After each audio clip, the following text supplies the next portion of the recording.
If you wanna go out, we can go out. You can hide away just for one night. But if you wanna cry, just let it out. I'm by your side now. Just hold on a bit more, 'cause I know you only see the rain, not the rainbow. Deep down I know you're strong. Give them hell, baby, prove them wrong. Just hold on a bit more, 'cause I know you only see the rain, not the rainbow. I know you'll get up again. Better stand up tall, I know you can be brave, brave, brave.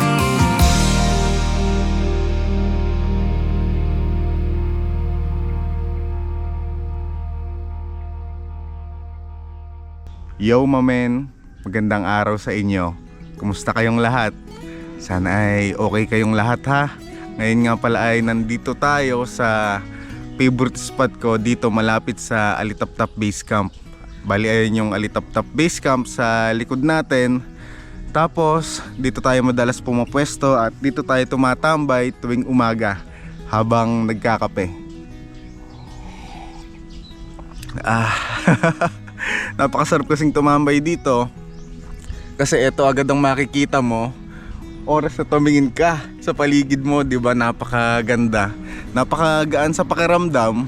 Pagkagising mo ay ito talaga yung makikita mo, yung mga kapunuan, magandang lugar, hindi nakakasawa mamen. Kaya talagang napakasarap ang buhay probinsya, di ba? Bukod sa tahimik ay sobrang payapa talaga. Iba yung naitutulong niya sa pagkatao natin, sa espiritu natin. Pagka ito agad ang bubungad sa'yo, katahimikan, di ba? Malayo sa ingay ng mundo.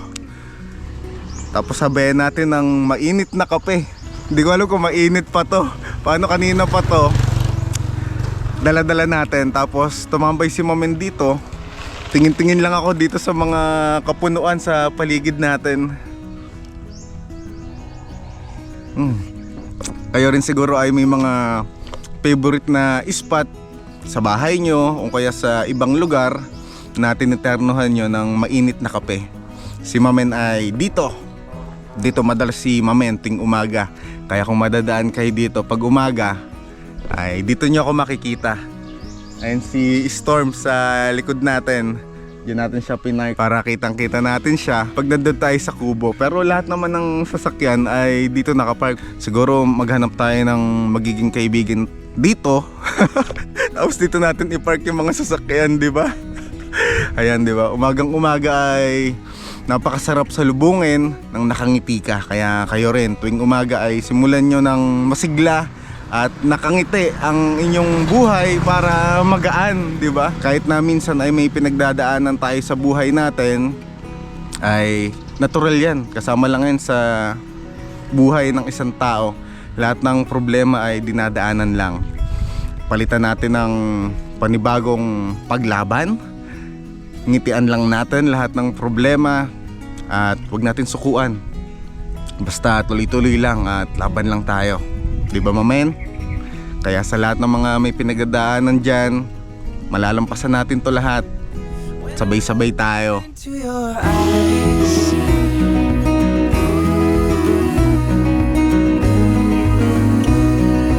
Oh, when I look deep into your eyes.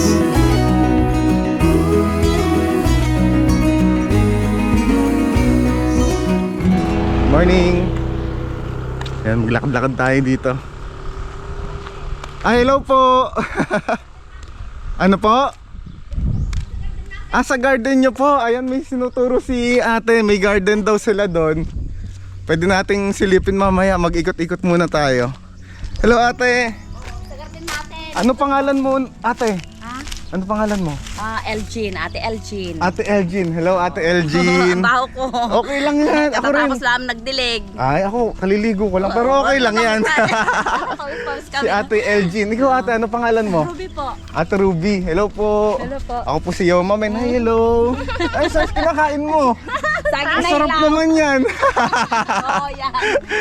Ayan, magpunta po ako doon. Tapos mamaya punta ako doon sa garden nyo. Oo, okay po. Ah, ayan. Nagdilig eh. Ang ganda po kasi dito, ano? Napaka Fresh air, oo. presko, fresh air. Pag may ulan, sana. Ang Opo. sarap ng hangin. Maglakad-lakad lang rin ako dito. Ano gagawin niyo dito, ate? Wala na, uwi na kami. Tapos na naman. Tapos na? Tapos na, bukas ulit na naman. Eh, saan yung garden niyo? Ayun. Tiga doon po kayo? Hindi, hiniram lang namin na lupa yun para sa contest ng Baypuro. Baypurok po. Oo, bukas ano na sila. Titingnan na po yun nila kung sino yung nanalo. Sino yung mananalo. O, sige, Baypurok bisitahin kasi natin yan, purok 5 tayo eh. Purok 5 po. Saan po yung bahay niyo dito? Sa likod. Sa likod? Oo, ako doon sa may kantina. Opo. Oo, doon. Ayan, tayo ay maglibot-libot muna tayo. Likod. Ano po bang meron dyan, ate, sa part na yan? Eto? Wala. Kwan lang ito, bakanting lupa. Kaya lang, ngayon, tinanggal lahat na yung mga puno. Tatamnan yata eh. Tatamnan. Kasi maluwang ito hanggang doon. Hanggang doon po. Sino may-ari? Private po yan? Private yan. Naku, baka mahuli tayo doon pagka pumunta si Mamen doon. Oo. Lahat na yan nakakakwan na. Opo, ate, thank you po. Good morning po. Ayan, maglakad-lakad na tayo dito. Ganda, no? Ito yung masarap dito eh. Hindi ka na kailangan lumayo kahit dito lang sa paligid. Tingnan nyo yung mga buko sa likod natin.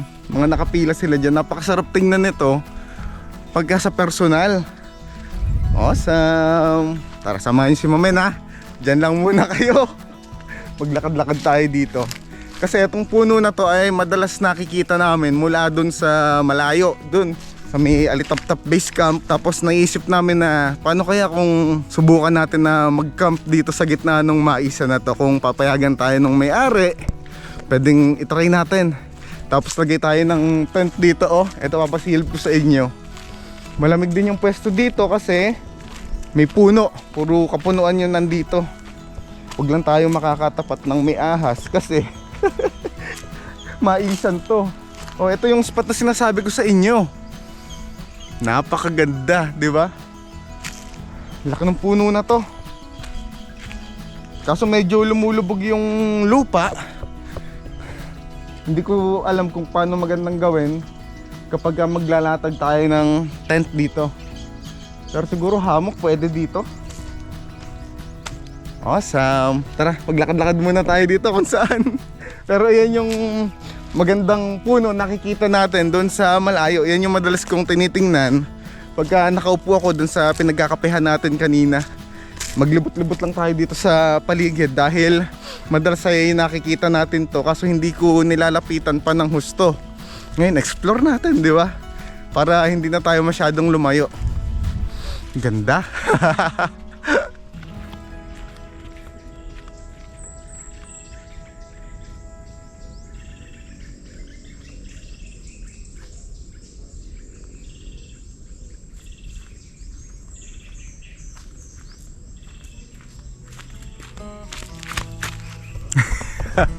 Parang private property na yung part na to.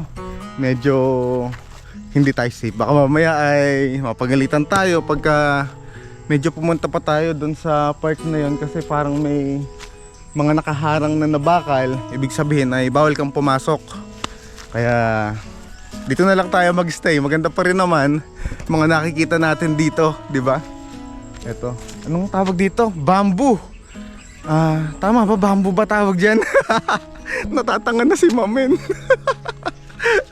Or ganito ata talaga pag nagkakaedad ka, di ba? 32 na kasi si Mamen. Tapos ayun, minsan nagiging makakalimutin na ba ako? Kaya ngayong kalabaw sa kabaka na yan, nakakalimutan ko yung tawag sa kanila kung ano yung tama, kung yung puti o yung itim. Basta sinasabi ko naman sa inyo, pagka mali si Mamen ay huwag yung nalang pansinin. Presko. Hanggang sa pakiramdam. Dapat ay kayo rin ganito gawin nyo pagka umaga. Paglakad-lakad lang kayo kahit sa tabi ng bahay nyo. Tapos magmuni-muni lang kayo. Isipin nyo lahat ng magaganda. Huwag nyo isipin yung mga pangit na nangyayari sa buhay natin. Isipin nyo lahat ng nangyayari ay may dahilan. Kaya palaging ngumiti, palaging maging positibo. Lahat yan ay malalampasan natin kahit ano man yan. Kasama ang magandang tanawin sa likod natin, di ba? Tara.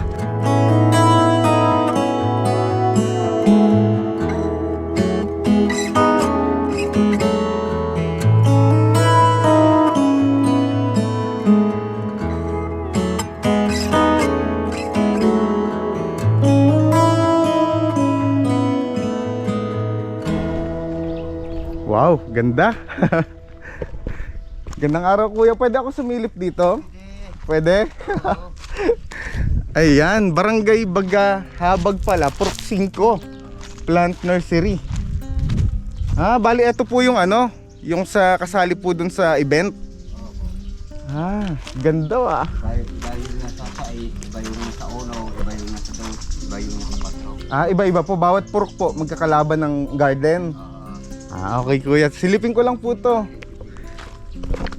Ayun, may mga laban pala. Laban tuloy. May event na maglalaban-laban. Yun nga, maglalaban-laban sila ng design sa garden nila.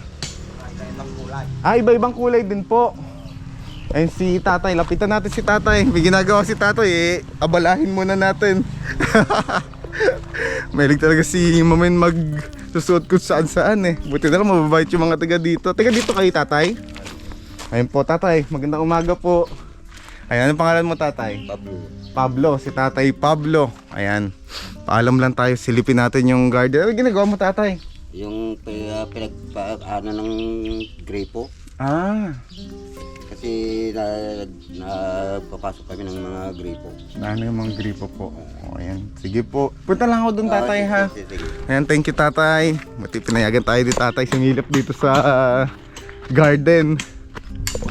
Ganda, kulay pink yung naka-assign dito sa Bagahabag Purok 5. Sa Purok 6 daw pala blue. Iba-iba ng kulay bawat purok. Gandang tambayan dito Ayan, may upuan na rin dito. May mga silin na rin palang nakatanim dito kila tatay. Iba-iba yung mga nandito mamen. Itong sili, tingnan niyo yung bunga. Malalaki na. Mahilig pa naman si Mamen sa maanghang. Dahil yung sili ay may maganda atang naitutulong sa puso natin basta kaya kumakain ako ng sili madalas. Kasi alam niyo si Mamen ay may maintenance na si Mamen sa puso ko saka sa dugo ko. Hindi yung puso na broken ibig ko sabihin puso na sa puso natin mismo may ininom na akong gamot para mabuhay pa si Mamen. Ayan, ang ganda. Ingatan lang natin yung mga ilang tanim kasi medyo maliliit pa. Pero ang daming mga nakatanim dito, silipin natin lahat. Ayan, tarong ang tawag sa talong ata dito sa Nueva Vizcaya. Kaso medyo maliliit pa yung mga puno nila halaman ata tawag dito, kaya wala pang bunga. Sa parting yon ay may kamatis. Ayan, nakakatuwa, ang sarap ng ganito. Imagine mo meron kang lupain na malaki, tapos taniman mo lang ng kahit na anong gulay, tapos susunod doon pag nahinog ay pwede mo na silang i-harvest, di ba? Nasa bakuran mo lang yung lahat ng kakainin mo, lahat ng kailangan mong gulay, mabubuhay ka na. Eto, may nakalagay kamatis, sa parting yon may alokbati. Kompleto na, di ba? Karne na lang ang poproblemahin mo pagka marami kang gulay na nakatanim sa bakuran nyo. Grabe ang galagala natin. Nandito lang tayo sa malapit sa amin pero marami pa rin tayong natutuklasan, nakikita na kung ano-ano. Minsan di mo na kailangan lumayo talaga para may malaman ka. Tingnan natin to, oregano. May oregano din dito Silipin natin. Ayan, ito oregano. Si Mamen ay umiinom dati ng oregano, lalo pag may ubo ako, sinisipon, papakuluan niyan, yung bali pinakakatas niyan. Iyan ang iniinom dati ni Mamen. Pinapainom sa akin ng mama ko tuwing nagkakasakit ako. Napakabisa niyan. Titiisin nyo lang talaga yung amoy niya saka yung lasa niya, pero matik. Ilang inom lang ay gagaling talaga kayo. Tara, libot-libot pa tayo dito para masilip natin kung ano yung mga nakatanim dito sa bakuran nila. Ayan, may sinasabi pala sa atin si tatay na lahat pala nung nakatanim dito sa park na to ay puro herbal medicine po Yan, yung isa kutsay, yung isa oregano, yung isa herbaka yung isa yung yan. Para saan po yung herbaka, tay? Gamot din sa mga bata yan, sa ubo. Sa ubo po. Oo. Ayan, tatay. Thank you, dami natin natututunan dito. Tay, tingnan ko lang tong mga herbal na nakatanim dito. Sige. Ayan, halos lahat pala ng nakalagay dito ay puro herbal medicine yan. Minsan mas okay din na puro herbal yung iniinom natin dahil pagka puro gamot ay kadalasan ay parang sisira ata yung kidney natin at yung mga ilang parte sa katawan natin. Kaya yung ibang tao, kung mapapansin nyo, ay hindi sila nagiinom ng mga gamot hanggat kaya nila. Pero ang pinaka mabisa ay kung inom tayo ng mga herbal kagaya nito. Mas safe tayo at mas malaki ang tsansa na hindi tayo magiging alamat agad. Nakakatuwa kasi nandito sa bakuran na lahat ng kailangan nila. Pagka kailangan ng gamot sa ubo o sa sipon, merong oregano dito, may serpentina. Hindi ko alam kung saan ginagamit yung serpentina, pero itong kutsay daw ay ginagamit sa bata pagka may sakit, tapos papakuluan lang ata to, tapos parang itatapal dito sa likod ng bata. Etong herbaka, parang ganun din, lahat sila ay puro medisina, 'di ba? Organic. Don't panic. It's organic, 'di ba? Napakasarap kasi talaga minsan ng mga ano ba tawag dito? Yung mga damo-damo na 'yan. Damo na medisina, saka yung mga kinakain na damo. Yun ang mga masasarap, 'di ba? Don't panic. It's organic. Tara, tambay muna tayo dito. Napaka-presko ng lugar. Tapos ayun yung kabundukan sa Gawidon. Tingin ka lang doon, marelax ka na. I'm so tired of love songs, life never turns out the way they do. I've been trying for so long, looking for someone who wants me to. I've heard every cliche there is, and none of them make sense. I'm so tired of love songs, I'm sick and tired of love songs. I'm so tired of you.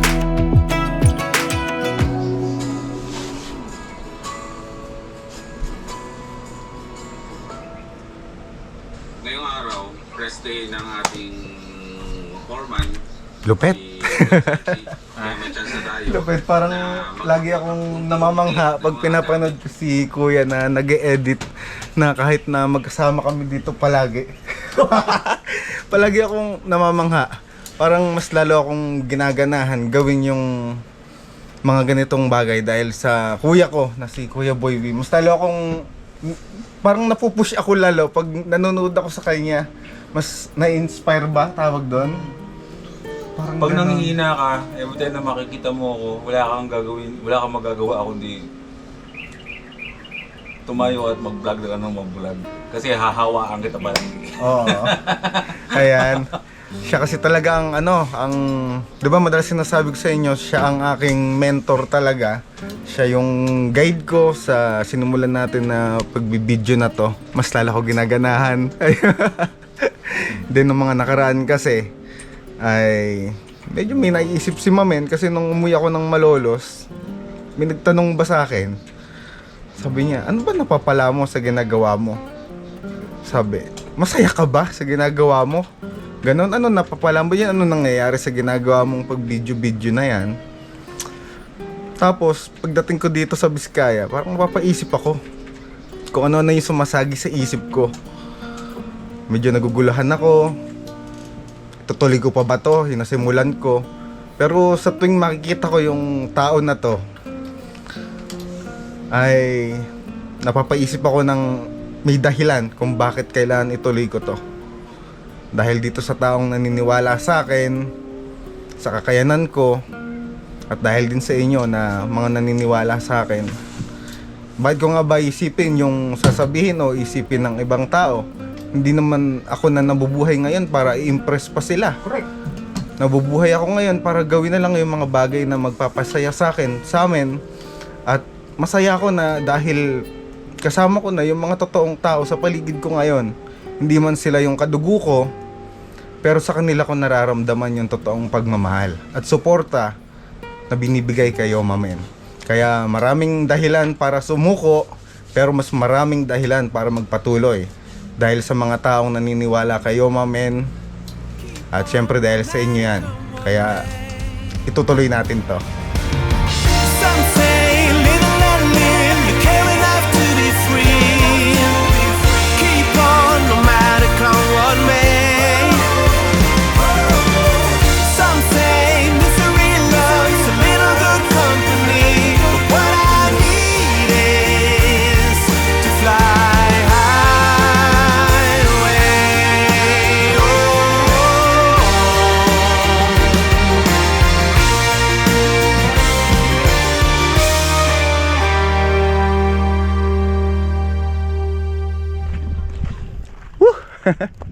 Let's go, samahin si Mamen. May pupuntahan nga pala tayong ilog dito na malapit lang sa Alitaptap Base Camp. Bali, ayun lang yung Alitaptap Base Camp. Napaka lapit pala nung ilog na to na pwede nating pagtampisawan. Pwede tayo maligo dito dahil marami daw talagang mga bumibisita dito para magpalamig. Saktong-sakto ngayong summer dahil grabe talaga yung init na nararanasan natin ngayon. Kaya palagi kayo mag-iinom ng tubig at maligo. Ay grabe, hinihingal si Mamen. Ayun yung nilakad natin sa likod ni Mamen. Ganda, ang luwag. Pero kakayan ni Mamen to kahit na hinihingal na si Mamen. At may nakita ako na bulaklak. Napapahilig na talaga si Mamen sa mga bulaklak. Ewan ko, parang may kakaiba akong nararamdaman tuwing nakakita ako ng bulaklak. Nagugustuhan ko na rin sila. Luwag. Tara, samahin si Mamen at maligo tayo para gumaan yung pakiramdam natin. Marerefresh tayo.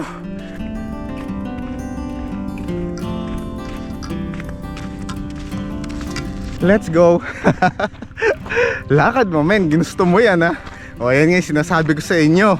Si Mamen ay pwedeng maglakad, pwedeng magmotor, at pwedeng magsasakyan. Kaya lagi niyong sasamahan si Mamen ha. Kung ano man yung ginagawa natin ay samahan niyo pa rin ako. Tingnan nyo ngayon, naglakad tayo ng medyo malayo. Pero basic naman. Hindi man ako hinihingal. Parang kaya naman, buti na lang talaga at medyo pahapon na. Ayun, sa palagay ko doon tayo umispat sa park na yon. Parang may mga tao doon. Ayan, siguro ito yung paliguan na sinasabi na dinadayo dito. Ang laki. Kaso, hindi ko alam kung sang part dyan yung malalim. Doon lang tayo sa mababaw kasi baka mamaya ay maging alamat si Mamen. Bala kayo, hindi tayo makagawa ng video. Saka ayoko pa maging alamat. Marami pa tayong lalakbay na lugar dito sa Pilipinas. Kaya stay put lang kayo dyan ha. Maybe you don't wanna know, but you don't see what you have in front of you. Or maybe I'm not enough for you. So maybe I should go. If I had known from the start, this wouldn't have ended with broken hearts. I don't wanna waste my time. No, no, I don't wanna waste my time. Malumot. Medyo malikam-gam na rin yung tubig dito dahil napakainit nga ng sikat ng araw kanina. Kaya ngayon ay parang pinakuluan siya. Maligam-gam yung tubig dito ngayon. Pero kahit pa paano naman siguro ay gagaan yung pakiramdam natin dito dahil tubig pa rin naman siya. Kaya testingin na natin yung tubig dito sa Magat River ata to. Di ko sure ha kung alam nyo yung tamang tawag dito sa pwesto natin ngayon. Ay comment nyo na lang.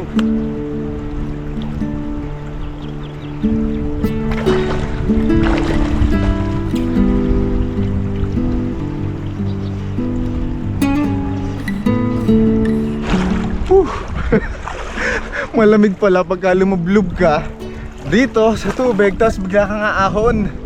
Bigla ka giginawin kasi malamig yung hangin. Nakaka-refresh. Tara, maglakad-lakad tayo dito. Awesome, di ba? Nasa likod lang to ng Alitaptap Base Camp. Kaya kung mapapasyal din kayo sa gawin na to or dun sa base camp, ay pwede kayong tumuloy dito para maligo. Ang lamig. Grabe. Pero okay lang. At nag-enjoy naman tayo. Saka naipapasyal ko kayo sa ganito kagandang spot, di ba? Walang bayad yung lugar na to. Pupunta lang kayo. Tapos giginhawa na yung pakiramdam nyo dahil sa fresh na tubig na dumadaloy dito. Parang yung park ata na to ay quarry. Hindi ko lang alam kung saan ginagamit yung mga bato o buhangin na yan. Kung yan ba ay pinanggagawa nila ng mga malalaking building na ginagawa dito sa Nueva Vizcaya. Pero ayun nga, yung lugar na to ay quarry. Kaya yung ibang park dito ay malalim dahil hinuhukay nila. Tapos dun sila kumukuha ng mga lupa at buhangin. Pero tayo, dito lang tayo sa mababaw. Kasi ayoko maging alamat. Tara, sulitin natin yung ganda ng lugar. Ayun na yung araw sa likod natin. Medyo palubog na siya. Kaya dapat maya maya ay umuwi na rin tayo. Kaya sulitin na natin. Sulitin na natin yung ganda ng ilog na pinaliliguan natin ngayon. Ako, medyo malumot yung dinadaanan natin. Kaya nagdadahan-dahan lang si Mamen. Baka mamaya mabagok tayo eh. Maging alamat na lang tayo.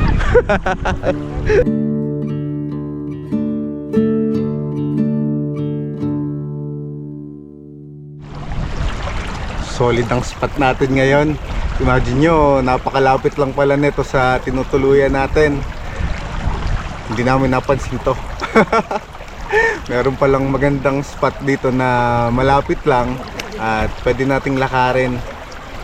Nakakatuwa, dami nating natutuklasan dito sa Nueva Vizcaya na mga magagandang lugar. Tapos marami rin tayong nakikilala na kung sino-sino, mga bagong muka, mga bagong pagkatao, iba't ibang pag-uugali. Pero masayang experience yung naibibigay sa atin ng Nueva Vizcaya. Yung lugar kung saan na-inlove si Mamen. Na-inlove si Mamen sa mga falls, sa mga kabundukan, sa mga kailugan. At yung mga experience na yon ang gusto kong isulat dito sa librong ginagawa ko dito sa mundo, 'di ba? Kasi ang buhay ng tao ay parang isang aklat. Tayo ang gumagawa ng kwento bawat pahina. Nasa sa'yo 'yon kung paano mo isusulat ng maganda yung buhay mo. Hindi naman kailangan na perpekto ka lagi ang kwento ng istorya mo dito sa mundo. Dahil yung mga pangit na nangyayari sa atin, parte yan ng experience para matuto tayo. May mga aral yan. Minsan may mga tao tayo makikilala. Yung mga tao na yun minsan ay dadaan lang sa buhay natin. Minsan ay magbibigay ng aral. Yung iba mag-iiwan ng maraming alaala. Yun nga sinabi ko sa inyo, tayo ang sumusulat ng kwento natin dito sa mundo.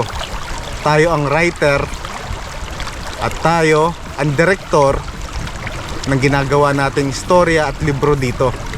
Kaya nasa sa inyo na yon.